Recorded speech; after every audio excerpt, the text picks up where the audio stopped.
niña de Cateura nunca en su vida vio una obra de arte, sin embargo fue capaz de pintar una réplica prácticamente idéntica para asombro de sus profesores. Hoy vamos a conocer más sobre el talento de Fiorella Céspedes, de 11 años.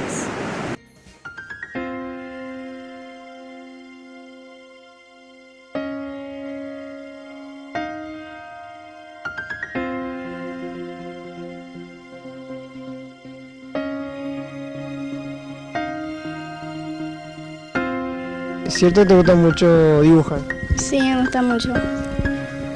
¿Cuál es tu sueño así con el tema del dibujo, la pintura? ¿A dónde quieres llegar cuando seas grande? Quiero enseñarle a los chicos también que sepa pintar. Se dice que es difícil encontrar talentos a la vuelta de la esquina, y este talento fue encontrado a la vuelta del vertedero Cateura. Fiorella tiene 11 años y forma parte del club de escuelas solidarias. Su maestra asegura que es la más destacada de su grupo.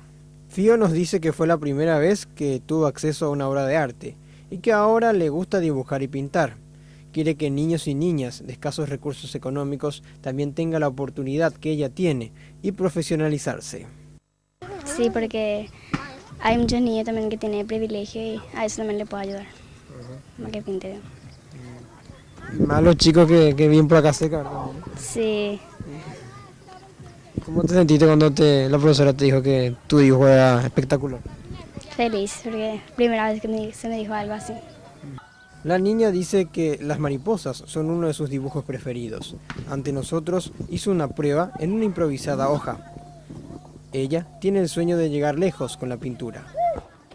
Que yo sí puedo y que ser una persona grande. ¿Y qué son les dibujar, por ejemplo, que otras cosas?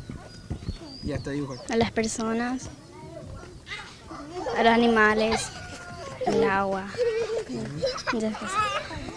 Fiorella es toda una artista, en otras áreas también, pues asiste a las clases de danza 2 veces por semana. Su padre se dedica a la albañilería y vive con sus 7 hermanos. Ella demuestra que puede ser todo un ejemplo en un lugar donde es complicado surgir en el mundo artístico.